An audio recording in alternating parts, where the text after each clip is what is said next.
Hey, what's up, everybody? Welcome back to another episode of Hops Geek News, your home for comic books, movies, TV shows, and it's a creator focused episode, so it's going to be a good one. We have today Adam Downing, the founder of Resolve Comics, here to talk about Super Dangerous, issue number 1. We got to take a look at issue 1 and 2. This is, I promise you, very well worth your time. We're going to dive into a little bit there, but first things first, you know that we like to go ahead and make sure you know that Hops Geek News, any social media platform, YouTube, we've been so close to 1,000. So like put us over the edge, man, just because staring at that like 987 for a little bit is just killing our soul, I guess. I don't know. But do that. Find us each and every week. And then, of course, any podcasting platform by the same name. So Adam, I want to say start off, welcome to the show. Thank you so much for joining us, man. I had a chance to read these. I'm super pumped to talk about them because I got some really cool different vibes through whether it's Dragon Ball Z vibes through the fight sequences. And so I can't wait to kind of talk about your inspirations. But one thing that we really like to do is talk about, your origin story. Everybody has an origin story. What got you into comic books? And then how did Resolve Comics and Breakthrough Comics kind of get started? Bet. Matt, Lauren, thank you guys for having me. Um, I guess my origin story, how did I start writing comics? I don't know. I grew up watching like a ton of anime. I was always like that guy. And so I think after a while, I always had an overactive imagination too. So I think after a while, like I just, started forming my own storylines and I just had to get them out somehow. So I landed on comics. I tossed the idea of writing a comic around with a friend in like 2016. And, as with like any project, like people love the idea of like an end product, but like when it comes time to do The it, actual do it, work. like, Yeah. exactly right. People, it's poof, like where they at.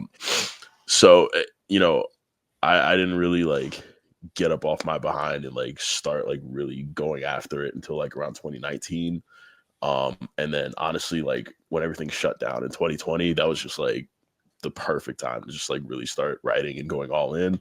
And that's how Breakthrough Comics happened. Like that was my, my little shared universe. I had this whole like storyline plotted out, and my first comic project, Angel, was like the introduction to that universe.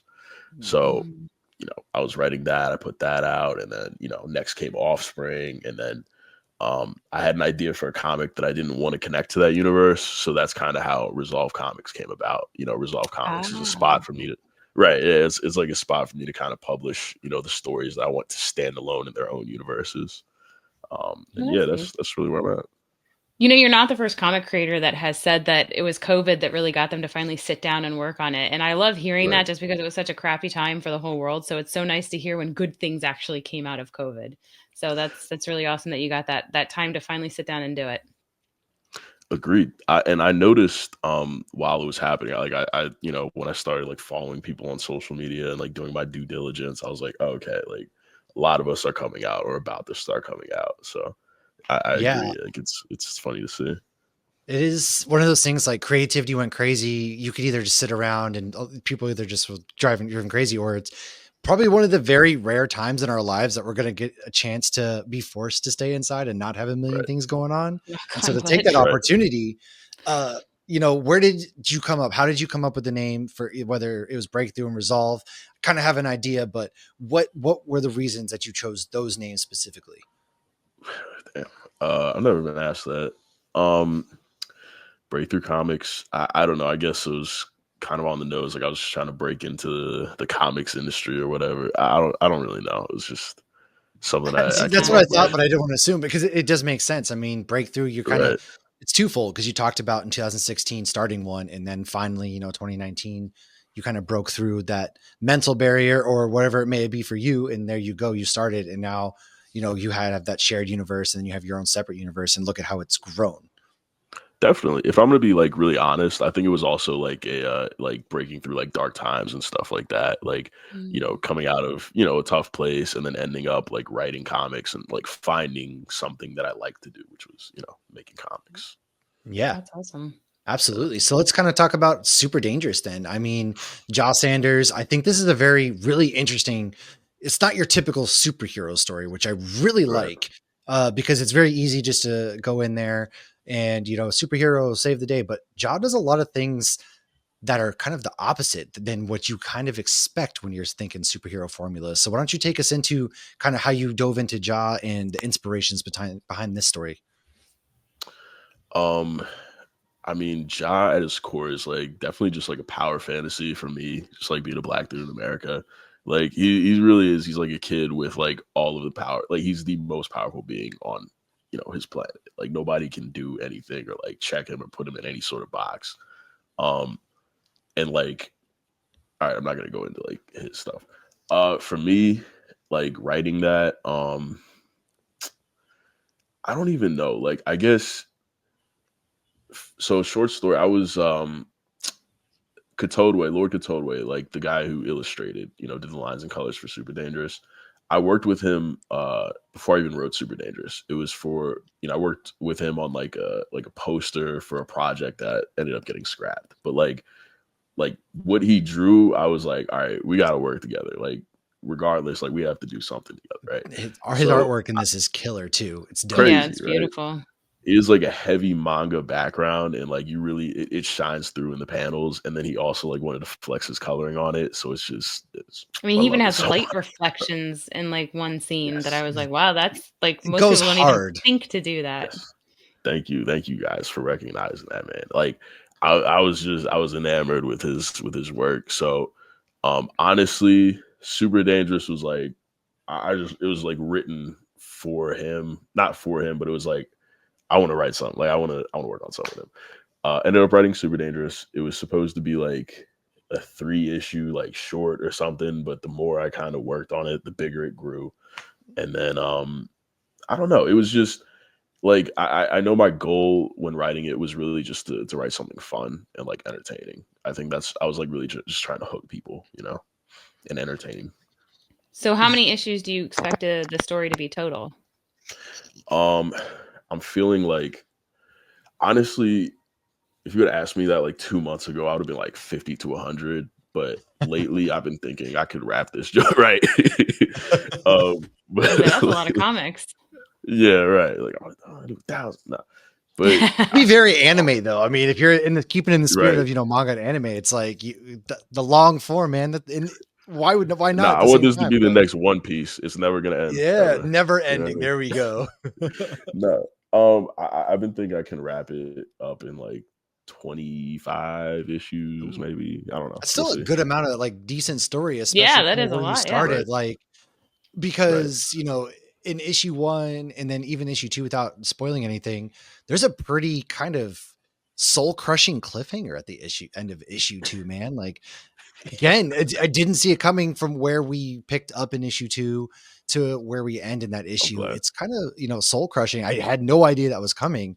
And so for Thank 25 you. issues, it's going to be really interesting to follow Jaw's story, especially. And then, Yes. the main villain that we get introduced to was actually really interesting. And as somebody who also like, I just love the fact that God forbid the American government ever stay on their word just one time in the history. And yet again, like a minor spoiler, he works with the government and they kind of coerce him into working for them. So how did how did you craft these villains? What were some of the things you thought up when creating some of these demons and other types of things? Um, I have no idea. Like, honestly, I don't know. This was like this whole story, at least like the first 2 issues were definitely like kind of off the cuff, if I'm being really honest. I think I've built it out and like the explanation for like why, Strider like reacted to the sword and why he like got into like that big Hulk demon mode and all of that. Like I think I've tied that up nicely on the back end. But like initially writing it, like it was just like, all right, I need to give him something big and tough to like knock around. And yeah, I don't know. I think I just wanted a brawl. So, Which do you know in your head like where this is gonna end? Like, do you have like this is exactly how I want it to end? It's just a matter of how many issues to get there. I do know where it's gonna end. Even when I say that, it's like I do know where I do know where it's going. I do know. But I also have ideas for like sequels and stuff like that. I don't know. So I this is a can't, world that could just keep growing and growing. As long as you have it ideas, you'll keep building on it. right, right, right. I mean, yeah, honestly, yeah. I kind I of mean, get those are like, the most fun if the stories are there. Yeah, go for it. I mean, I was gonna say at the same time, a lot of this I know a lot of is anime driven, but it also does remind me a little bit of the like Invincible inspirations as well, just from his aspect. And right now, he is the only kind of superhero out there. But what I like is you have made him a very complex character. So I know you mentioned you put, you know, a little bit about yourself growing up in this culture in this world. So how much of you did you put into the character of Jah, or is it somebody that you just completely you took tiny bits and pieces of yourself to put in? I would say, yeah, I guess I put like whenever I get my flippant or like happy go lucky nature, I can be kind of like that at times. I guess that's something that like we're similar in. But other than that, I don't know. I don't know. I think he's just kind of, he came to life like everybody else does, Yeah. like all the other characters do, right? And that's what makes him Um like really good considering you wrote this yeah, first two issues off the cuff. I would say that's very impressive with how complex you made him in a multifaceted character. thank you. You're really talking him up. I I appreciate that. And I mean We don't I say it if it's we don't mean it. Yeah. no, for real. It's really refreshing getting to see because yeah, how often do you pick up a superhero book and you kind of they have certain rules, they have certain things, but with Jah, right, it's very real and very raw in a lot of ways, you know, because there's some things that happen to him personally that hit home. And despite trying to be a hero, he makes a comment of, "Oh, you guys want to make a villain? You got one, essentially." And I right, always joke around. One of the things I always joke around with is I always try to do good in every day, but the current world out there, I tell my wife all the time, like, I swear to God, you better hope I never get superpowers because I'd be out here like Doctor Doom.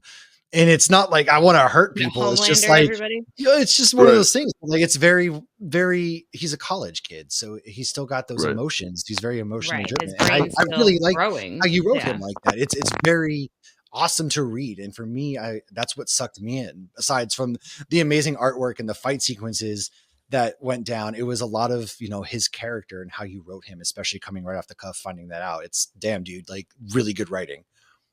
Yeah, and even it's funny that you mentioned like you better hope I never get superpowers. Like I feel like that too, and I think I kind of like hopefully like reading like Super Dangerous is supposed to be kind of cathartic for if you feel that way. Like we all wish we could get some Superman powers and go. There's some people that what I mean yank Yeah, them. you know, you I'm just saying, like, I got a Just list. some Lex Luthors I Right, don't every have a day. list. Dear FBI, I don't have a list, but if I exactly had right. superpowers.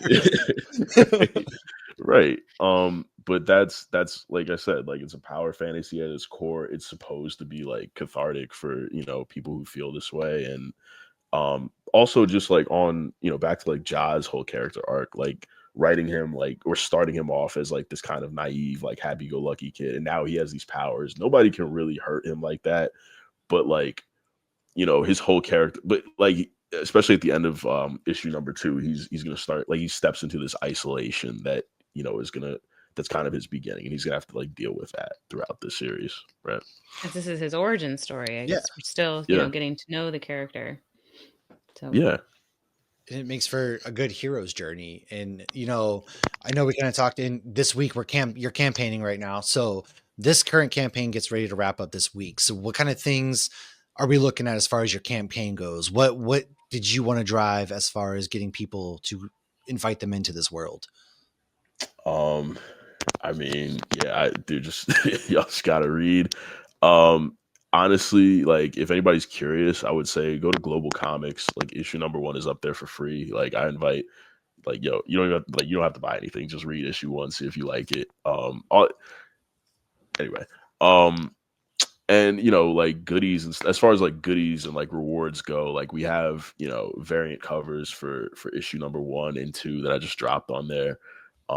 So and outside of that, we have a bunch of other comics. I got comics about like sentient action figures who have to navigate and survive in the outside world. Like That's dope. I got comics about werewolves and a bunch of stuff. So mm. just check it out, see if you like anything, and Yeah. I mean, looking at the website breakthroughcomics.com, you have a whole link for free comics. And so you got like Project Angel up there and your Werewolf One Offspring, for example. And then you even have a really cool thing of, if you sign up for the newsletter, you send people free comics. Like, I think that's Right. a really good way to draw people in as well. It's giving them a taste of what you have to offer.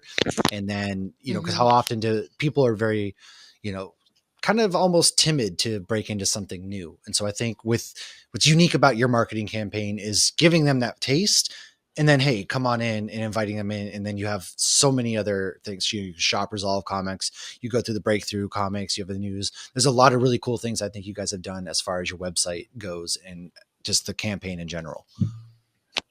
I appreciate you mentioning that, because even I'll be honest, like the beginning of this campaign, I felt was a little bit slow, or slower than I thought it would be, right? And after attending a con this weekend and moving like a lot more comics than I thought I would, I think I've come to the conclusion that I do want to like restructure my marketing, right? And so as I do that, and as I like restructure my email list, I was just thinking, I'm going to do something similar. Like, I have a few manga shorts that I'm going to drop later this year, but I'm thinking like I might include those as like incentives, right? So I don't know. I don't know why I just said that, but it's just, these are Well, things no, I mean, it makes No, it sense. makes sense. If it makes sense, it drives, it's everybody. There's so many Kickstarters out there. There's a lot of people doing things. So it's how do you separate yourself? And I think you're doing a really good job of that. You're diversifying, you're kind of capturing a little bit of both sides of the aisle. You've got people that are into manga, maybe they don't read comics and vice versa. And I know for me, I think, especially this issue or this story, it's got kind of the best of both worlds and it could really invite both worlds in. So I very much think people should check that out. And so giving out, not just the comics, but some of the manga stories you have, why not? Because then I think at that point, you don't see a lot of people doing that. And it's a really good idea. Mm-hmm. Cool. Thank you. And also, I get coming back from conventions. You have so much going on, so many business cards you made, so many contacts, and so you're figuring it all out. But speaking of that, do you have any upcoming conventions where people might be able to meet you in person and get a comic in person? You guys are like really on with these questions. I do. Like Awesome Con, I will be at Awesome Con April 4th. Man, I'm usually at that one, but I am not there this time because I'm out of I'm going on a cruise. Damn it. Oh, terrible. Yeah, damn it. Dang it. Dang it. I know. I'm going for my 10-year anniversary. We're dumping the kids off at my parents' house. But Awesome Con's a really good convention. Yeah, no, yeah. I'll be at Awesome Con, slinging some books, catch me there, and that's, I think the last one of like the spring season so far. I'll probably be at a bunch of pop-ups. And then as far as like the summer goes, I'm going to try to make like Otakon and Baltimore Comic Con. So we'll see. Oh, so you're like in my region. Okay. Yeah. I'm I'm in Baltimore. Okay, yeah. So I'm down here by Richmond, so we'll be at Richmond Comic Con. I'm always at MegaCon in Orlando because I'm down here. Yeah, we got one. She's coming up to Richmond. MegaCon's a good one to get to, especially like Baltimore Comic. MegaCon Orlando's a good comic. Okay. And then I would look into Terrificon even. Terrificon is very comic book driven. That's one of the ones. It's the Mohegan Sun in Connecticut. That's a very, very good comic book driven. That's one where a lot of comic book people go. They love it. And then same with Baltimore Comic Con. Obviously, you've been there. It's that one I've heard good things about, and that's one I want to make. So I might try to make that one because it's usually in like September, which is a good time. And it gives me an excuse to go check out a Ravens game because I love going to NFL stadiums. So go Ravens. I want to check out. I mean, as a Packer fan, I just love going to different, and I love Lamar Jackson. I'm a giant Lamar Jackson fan.